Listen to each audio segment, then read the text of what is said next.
Meus irmãos, graça e paz, da parte do bendito e eterno Redentor.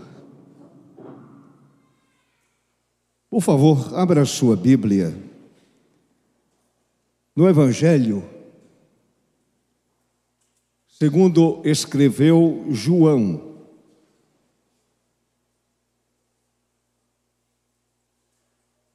Capítulo 1. Do verso 15 ao verso 18. E o meu tema na manhã deste domingo é o testemunho de João Batista. Evidentemente, acerca de Jesus, o Cristo de Deus. João, capítulo 1, verso 15 até o verso 18. João dá testemunho a respeito dele e exclama: Este é aquele de quem eu dizia, ele vem depois de mim, mas é mais importante do que eu, pois já existia antes de mim. Porque todos nós temos recebido da sua plenitude, e graça sobre graça. Porque a lei foi dada por meio de Moisés, a graça e a verdade vieram por meio de Jesus Cristo.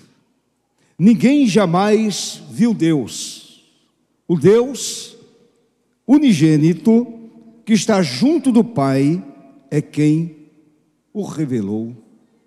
Amém. Curve a sua cabeça e oremos.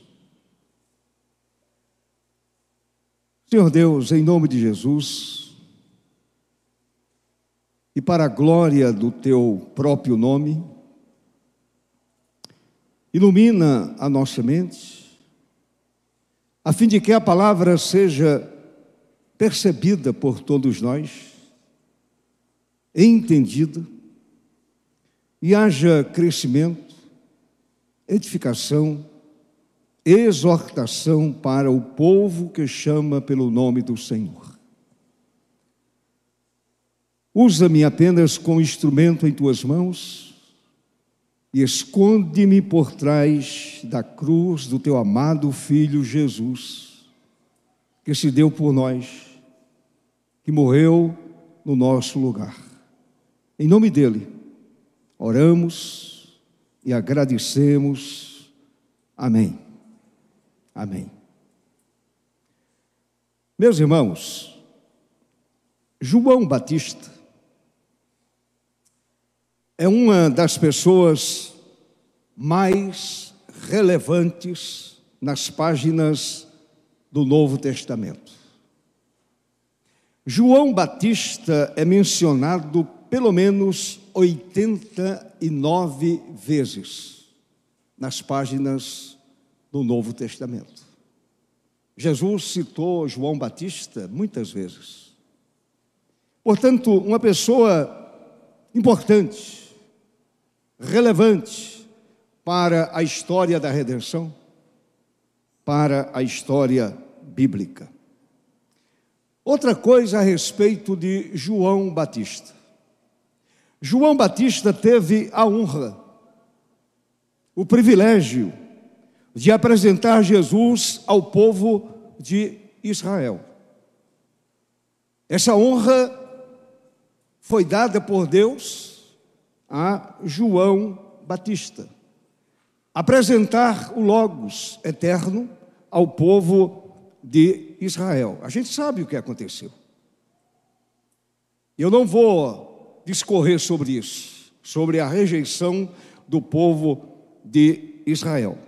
Portanto, irmãos, João Batista recebeu a missão, e digo a vocês que foi uma missão complicada, de preparar a nação para receber o prometido Messias. Uma tarefa realmente complicada, uma tarefa difícil: apresentar a nação ou preparar a nação para a chegada do Messias, tão aguardada pelo povo da velha aliança, pelo povo do antigo concerto. E João diz, usando, não é, a seguinte expressão, se você olhar para o verso 23 de João, capítulo 1, as palavras de João foram as seguintes: eu sou a voz do que clama no deserto. Consertem, endireitem o caminho do Senhor. Ele está usando, inclusive, uma profecia de Isaías, lá do capítulo 40 do profeta Isaías. Portanto, ele diz: eu sou a voz. Eu não sou o Messias. Eu não sou o caminho. Eu não sou a verdade. Eu não sou a vida. Eu sou a voz. É aquele que prepara o caminho do Senhor. É aquele que anuncia à nação o prometido de Israel, que anuncia a chegada do Messias. E é interessante, meus amados, que quando João Batista diz: eu sou a voz, ele estava respondendo a uma pergunta feita pelos sacerdotes e levitas. Se você olhar para o verso 19 a 23, do capítulo 1, 19 a 23. Este foi o testemunho de João quando os judeus lhe enviaram de Jerusalém sacerdotes e levitas para perguntar: quem é você? Por acaso você é o Messias? E ele confessou e não negou, confessou: eu não sou o Messias, eu não sou o Cristo. Diante disso lhe perguntaram: quem é você então? Você é Elias, aquele que foi assunto aos céus? Você é Elias? Ele disse: não sou. Então perguntaram: você é o profeta? Evidentemente, na cabeça deles estava a figura daquele profeta que Deus havia revelado a Moisés.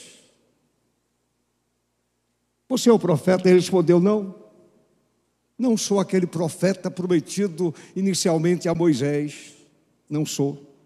Disseram-lhe então: diga quem é você para podermos dar resposta àqueles que nos enviaram. O que é que você diz a respeito de si mesmo? Então ele responde: eu sou a voz. Eu sou o preparador do caminho.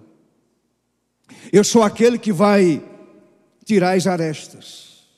Eu sou aquele que vai preparar a nação para a chegada do Redentor, para a chegada do Salvador. Portanto, meus amados, João Batista, ele foi o precursor de Jesus.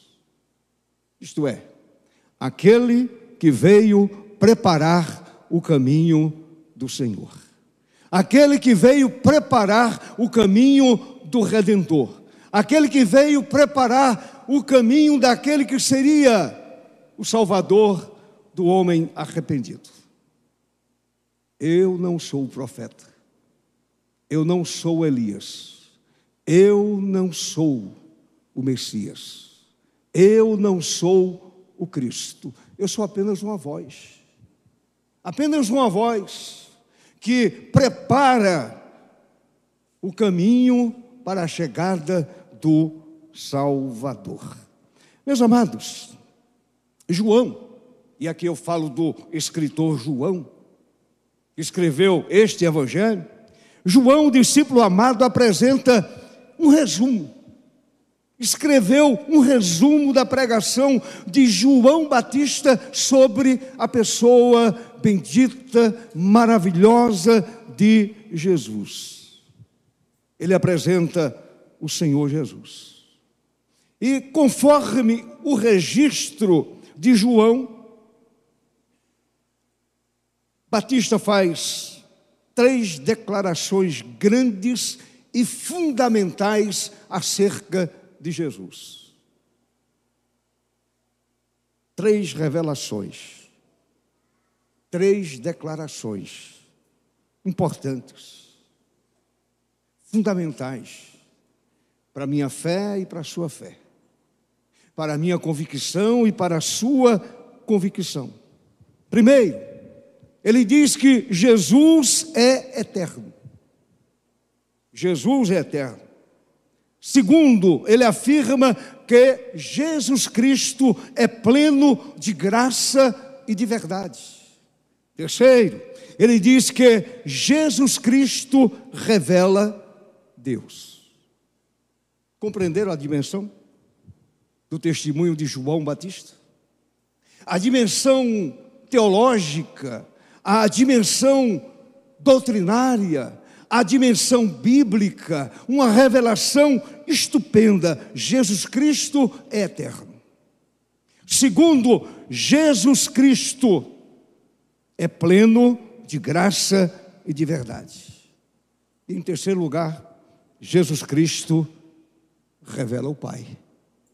Ele revela Deus. Então vamos trabalhar esses 3 conceitos rapidamente, a fim de que possamos compreender essas verdades imensuráveis que a Bíblia Sagrada nos apresenta.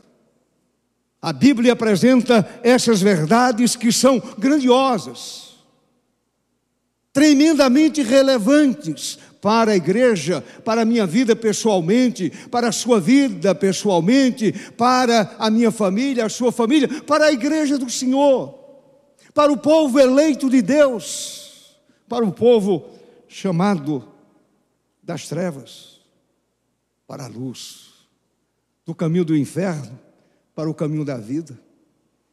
Gente como a gente, que foi tocada pelo Evangelho do Senhor, pela graça do Senhor, e hoje aqui nesta manhã de domingo, nós estamos rendendo graças ao Deus único e verdadeiro.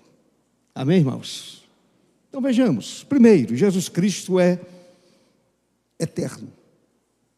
Esta é a primeira verdade. Jesus Cristo é eterno. Observe o que João, não o Batista, o apóstolo, registrou sobre o testemunho de João Batista. Batista testemunhando sobre Jesus. Verso 15. Volte seus olhos para o verso 15, meu irmão.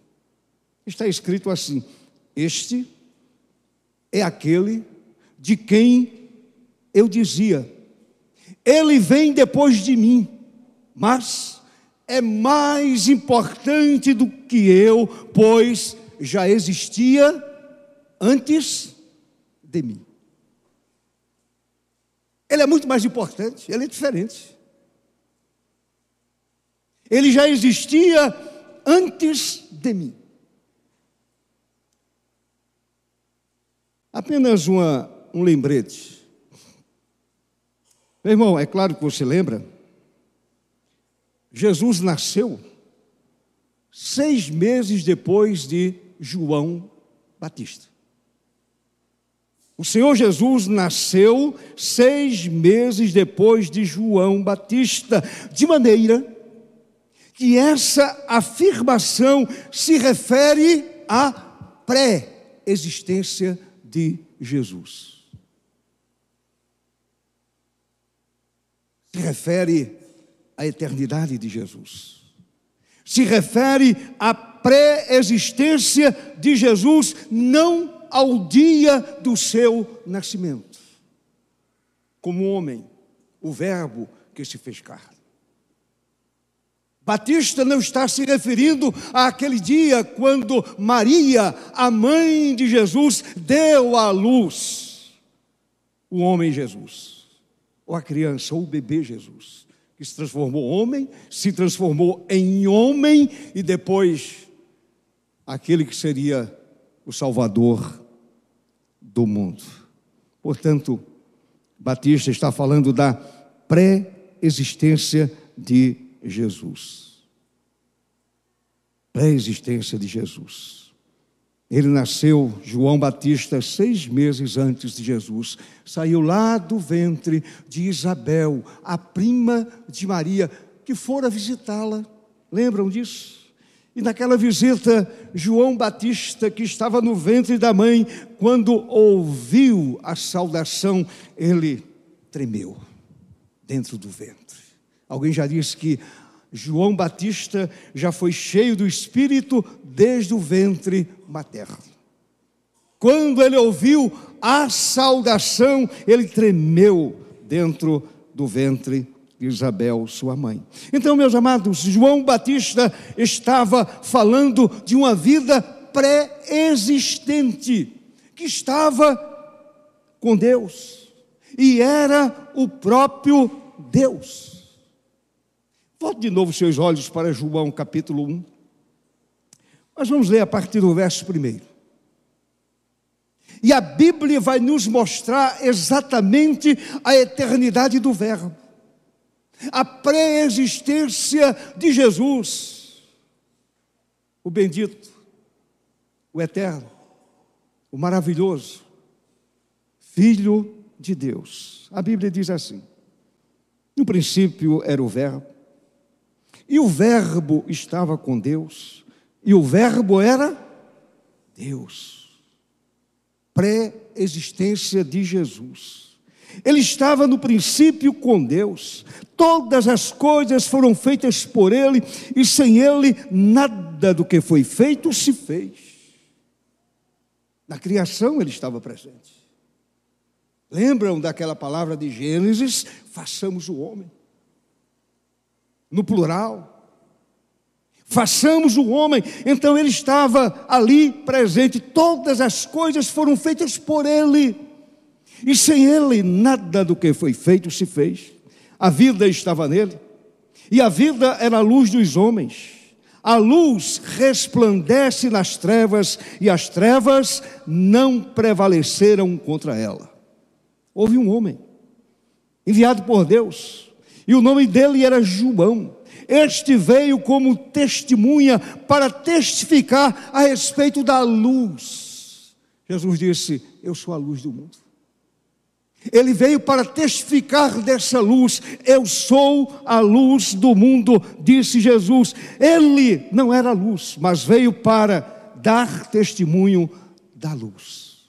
A verdadeira luz, que vinda ao mundo, ilumina toda a humanidade. Ilumina a minha vida, iluminou a minha vida, iluminou a sua vida, e continua iluminando a minha mente e a sua mente para a glória do seu próprio nome. Verso 10: o Verbo estava no mundo, e o mundo foi feito por meio dele, mas o mundo não o conheceu. Veio para o que era seu, a rejeição da nação, e os seus não o receberam, mas a todos quantos o receberam, deu-lhes o poder de serem feitos filhos de Deus, a saber, aos que creem no seu nome, os quais não nasceram do sangue, nem da vontade da carne, nem da vontade do homem, mas de Deus. E o Verbo se fez carne.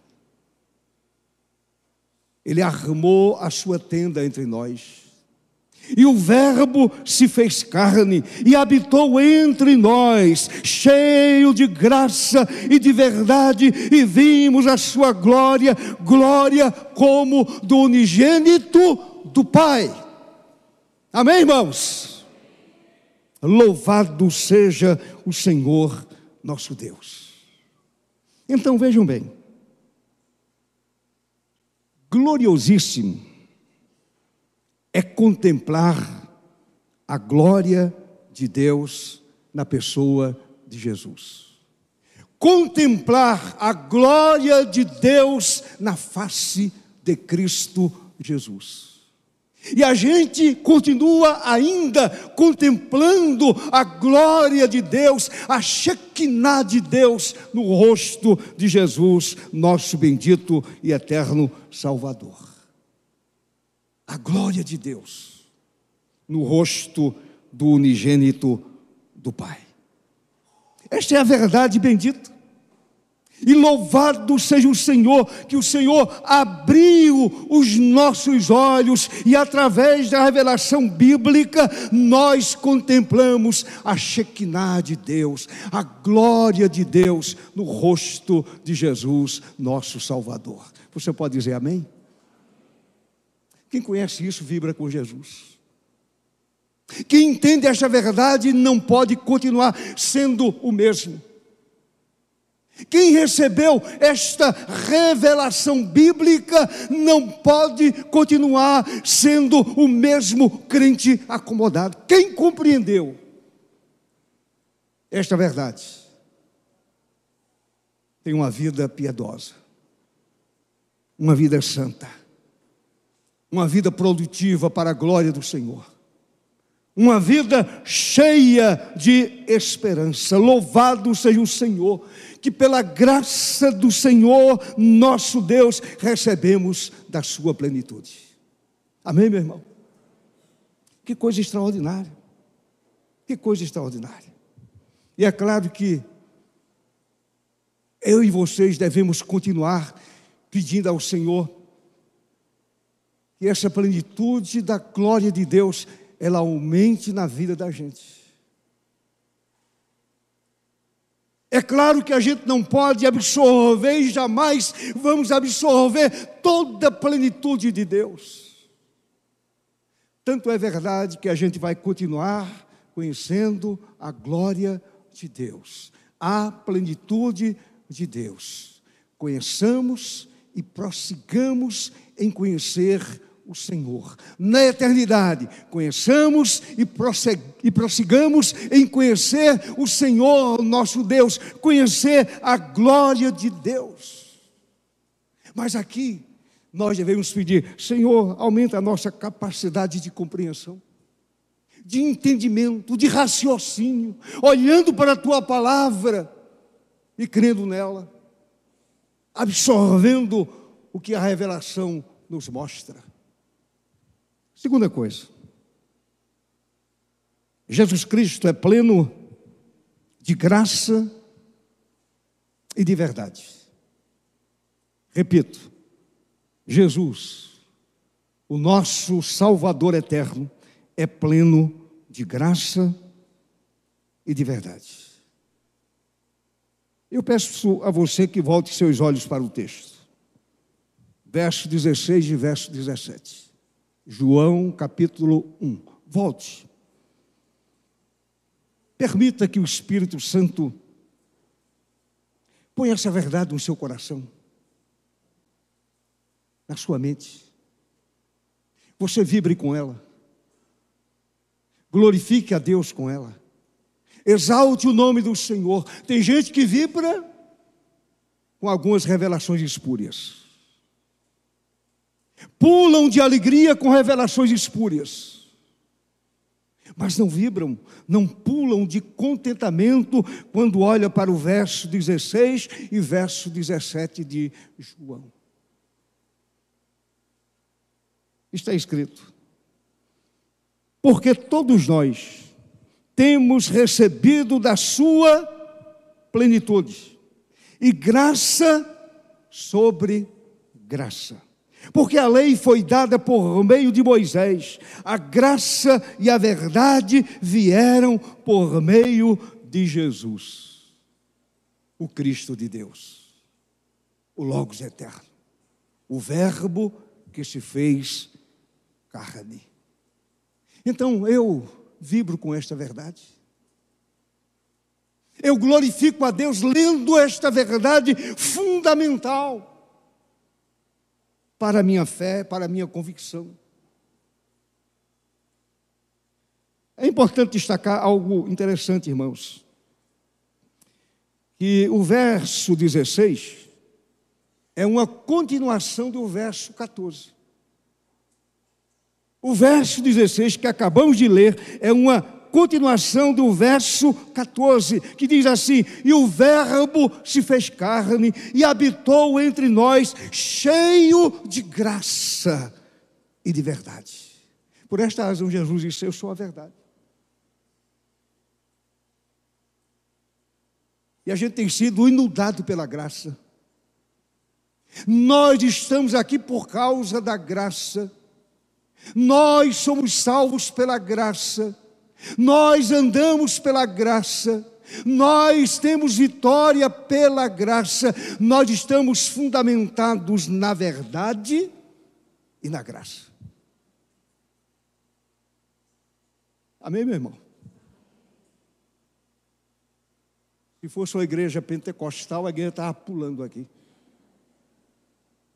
Era gente batendo a cabeça no teto. Outros plantando bananeira. Eu não quero que chegue a tanto. Mas eu quero que você vibre com a revelação bíblica. Que você glorifique a Deus com a revelação bíblica. E o Verbo se fez carne e habitou entre nós, cheio de graça e de verdade. E vimos a sua glória. Glória do unigênito do Pai. A Shekinah de Deus em Jesus.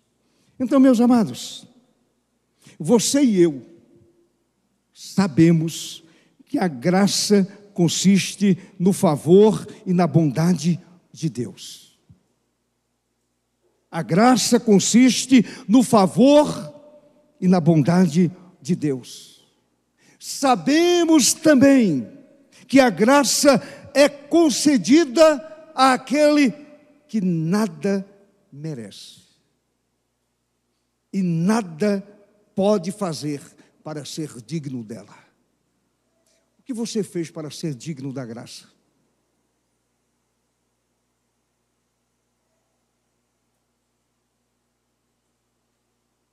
Você nada fez. Tudo foi feito por Ele. Eu nada fiz. Então, meus amados, sabemos que a graça é concedida ao que não merece e que nada pode fazer para ser digno dela. A graça sem a verdade seria enganosa. A graça sem a verdade seria enganosa e a verdade sem a graça seria condenatória. Verdade sem graça me levaria direto para o inferno. Verdade sem graça levaria você direto para o inferno. Portanto, verdade sem a graça seria condenatória. Então, meus amados, fica claro que o Senhor nos trata de acordo com sua bendita e maravilhosa graça e nos trata de acordo com a sua verdade. Outro ponto importante que merece uma reflexão ou uma pergunta. Alguém poderia, curiosamente, perguntar: pastor, havia graça sob a lei de Moisés? O texto diz: olha, a lei veio por meio de Moisés, a graça por meio do Verbo, do unigênito Filho de Deus. Havia graça sob a lei de Moisés? Evidentemente que sim. Observe, cada sacrifício era uma expressão da graça de Deus e apontava para o Cordeiro de Deus. Observa como a Bíblia se completa. Não é um elo solto. Um elo vai se juntando a outro. E forma essa história que a teologia chama história da redenção. A história da salvação. Então, meus amados, cada sacrifício era expressão da graça de Deus e apontava para o Cordeiro de Deus. Aquilo que João Batista testemunhou: eis o Cordeiro de Deus, eis o Cordeiro perfeito de Deus que tira o pecado do homem, que expurga o pecado do homem. Mas, há outra coisa. A lei também revelava a verdade de Deus. uma vez que a lei do Senhor é perfeita. Não existe nada de errado com a lei. Nada de errado. Sabem o que acontece? A lei nos foi dada para salvar. Ou melhor, a graça nos foi dada para salvar. A lei não nos foi dada para salvar. No dizer de Hernán, ou melhor, Augustus Nicodemos, a lei foi dada para calar a nossa boca. Por favor, abra sua Bíblia lá em Êxodo capítulo 20. E observe se de fato a lei não é um tapa na boca da gente, um cala-boca. Eu vou citar rapidamente, você conhece perfeitamente, mais do que eu. Não terás outros deuses diante de mim. Quando a gente imagina deuses, a gente pensa naquela figura pagã, daquela estátua, um deus pagão. Calvino já dizia que o meu coração e o seu coração é uma fábrica de ídolos. Portanto, nós somos fabricantes de ídolos. Não terás outros deuses diante de ti. Não farás para ti imagem de escultura. Não tomarás o nome do Senhor teu Deus em vão. Quantas vezes você já fez isso e eu? Tomando o nome de Deus em vão. Não é um cala-boca? É por isso que a gente precisa da graça. É por isso que a gente precisa de Jesus. É por isso que a gente precisa do Verbo. E continua. Lembra-te do dia do Senhor para santificá-lo. O que é que a igreja faz muitas vezes no domingo?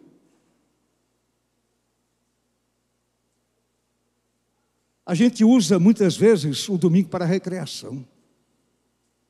A lei é um cala-boca.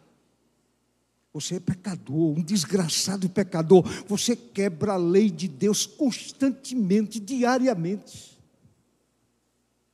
E continua. Honra teu pai e a tua mãe. E continua, não matarás. A gente não mata fisicamente, mas mata com a cabeça, com a mente, com o pensamento. Não matarás, não adulterarás, não furtarás, não dirás falso testemunho, não cobiçarás. Quem nunca violou esses mandamentos? Por favor, levante a mão aqui. Eu vou até baixar a minha, porque acho que violei todos. Está vendo aí, meu irmão? A lei é um cala a nossa boca. Cala a minha boca. E eu fico caladinho diante da lei. Eu emudeço diante da lei. Eu não tenho argumento para a força da lei. Nenhum argumento. Então, a lei foi dada para calar a nossa boca, para mostrar que somos pecadores. Miseráveis pecadores, e que precisamos de alguém que nos salve. E esse alguém é Jesus. E por ele veio a graça e a verdade. Louvado seja o seu nome para sempre. Eu gostei muito da expressão que eu li e ouvi. Deus vê, observe, Deus vê a lei cravada na cruz. Por esta razão eu sou salvo e você é salvo. Deus contempla a lei cravada na cruz. Amém, meu irmão? Vocês estão vivos?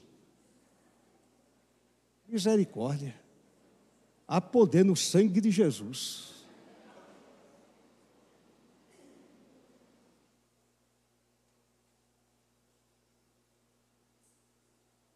E o texto diz que graça sobre graça vem sobre a nossa vida.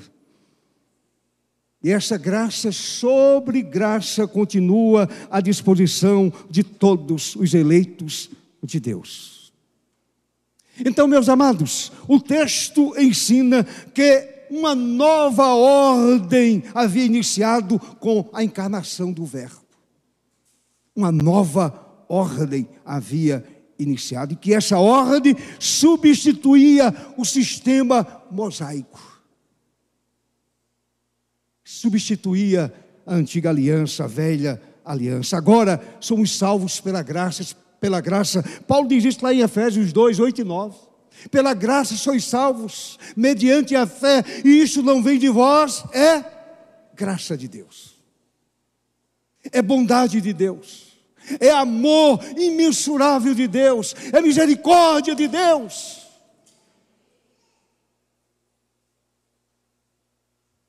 Somos salvos pela graça, vivemos pela graça.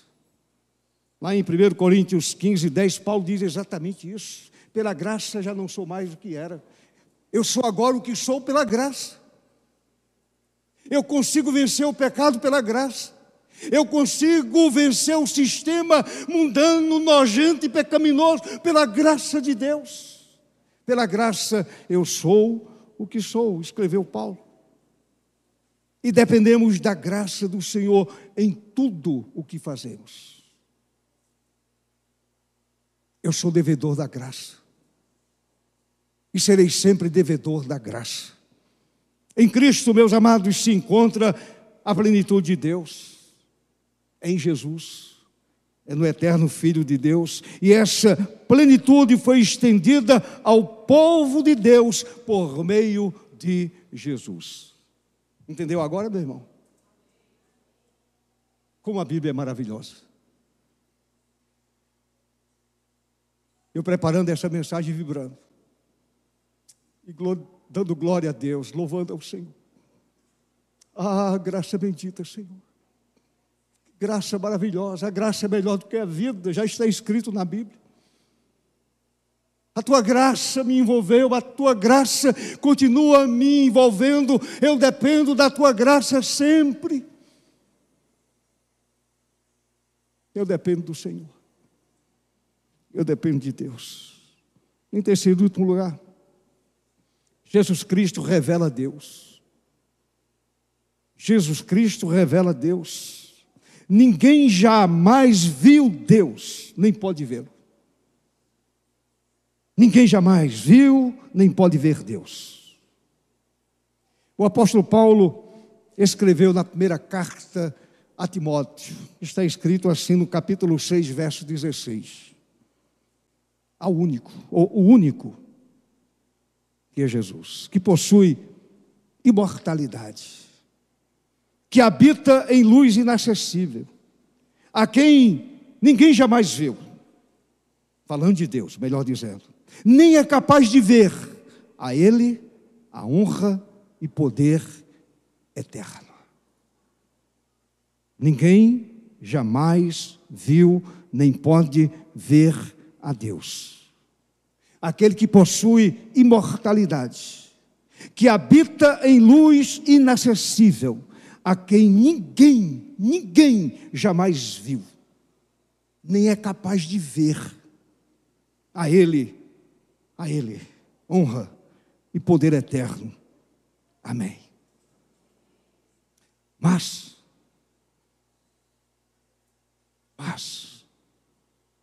aleluia.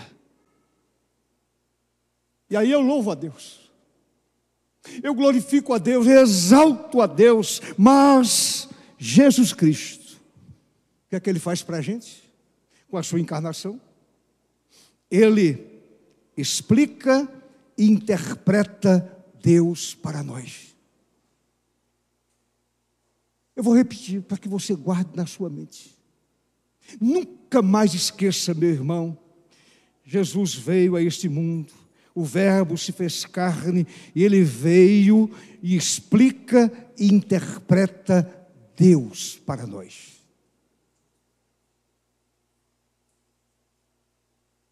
É pela fé que vemos aquele que é invisível.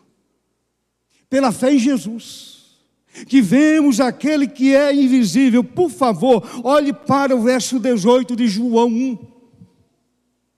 E você vai compreender essa dimensão gloriosa da encarnação do Verbo.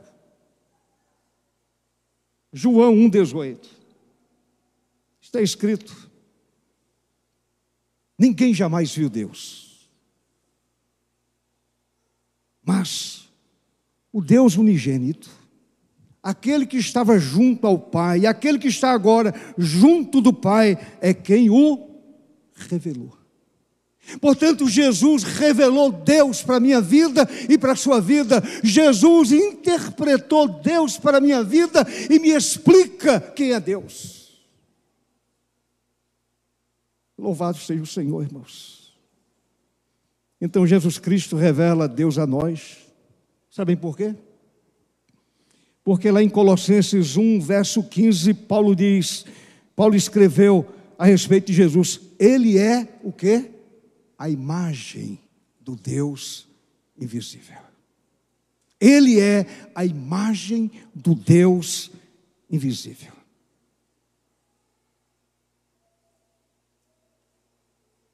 É claro que vocês lembram da pergunta de Filipe? Ou do pedido de Filipe? Filipe foi aquele que testemunhou de Jesus a Natanael. Lembram? Está lá na palavra do Senhor, ele testemunhando de Jesus a Natanael. E Filipe faz uma pergunta, ele pediu: Senhor, mostra-nos o Pai. João 14, verso 14 até verso 8 até o verso 9. Verso 8 e verso 9. Ele pediu: Senhor, mostra-nos o Pai, e isso nos basta. Mostra-nos o Pai, e isso basta. Explica o Pai, ou mostra-nos o Pai. Interpreta o Pai para a gente. E nós ficaremos plenamente satisfeitos. O Senhor respondeu assim: há tanto tempo estou com vocês, Filipe.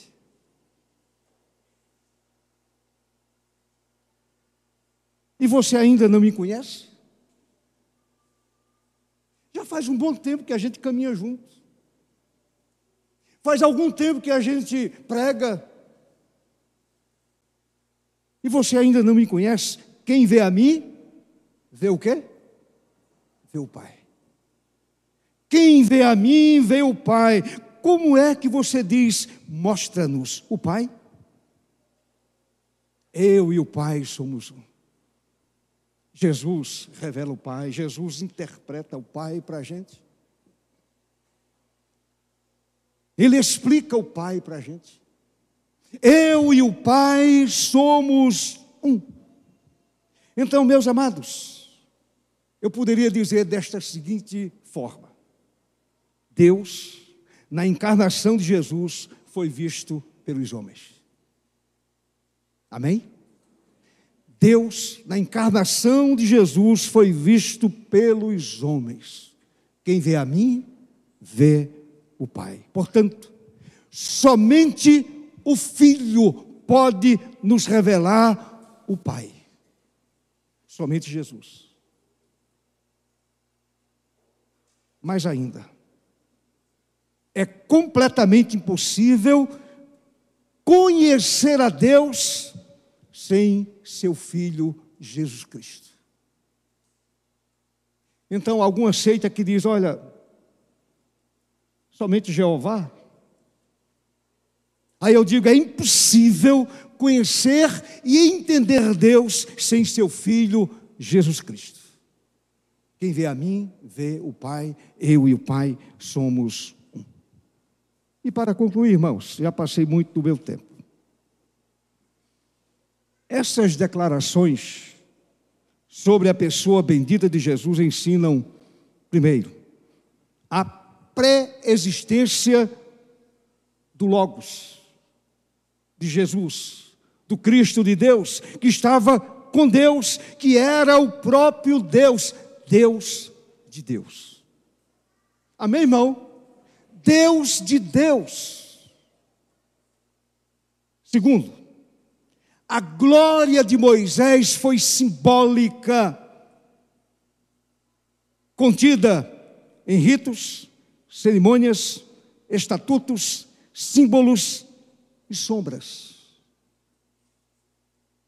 Eu não ando pela sombra mais, eu conheci Jesus. Eu vi o pastor Augustus dizer algo muito interessante. Alguém se aproxima de você, por trás de você, você vê a sombra, porém você não sabe a cor dos olhos, como é o nariz, como é a boca, como é isso, como é aquilo, se é alto, se é baixo, se é gordo, se é magro, se é bonito, se é feio, se é desdentado ou não. Não é assim? Agora, quando a pessoa se posiciona de frente a você, você conhece. Então é isso. Eu via a sombra, agora eu vejo a realidade, eu vejo Jesus. Amém, meu irmão? Eu vejo o Salvador Jesus Cristo, louvado seja o seu nome para sempre, para sempre. Então, a glória de Cristo cumpriu tudo quanto fora antecipado pela lei.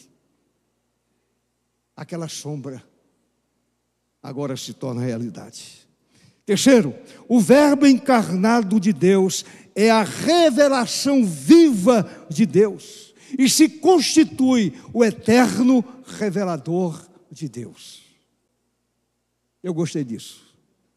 O eterno revelador de Deus. Na eternidade, eu estarei olhando para Jesus e Ele me revelando Deus, me revelando Deus, me revelando Deus, aleluia, me revelando Deus. Amém, meu irmão? Ele, Jesus, o Filho de Deus, é o eterno revelador do Pai. E para sempre é o nosso supridor espiritual. De modo que a graça, objetivamente, nos leva a transbordar da presença do Senhor diariamente. Amém. Deus abençoe sua vida, meu irmão. E ame esta palavra. Come esta palavra. Põe esta palavra no seu coração. E louve a Deus pela graça bendita. A graça que deu a você a certeza absoluta da vida eterna.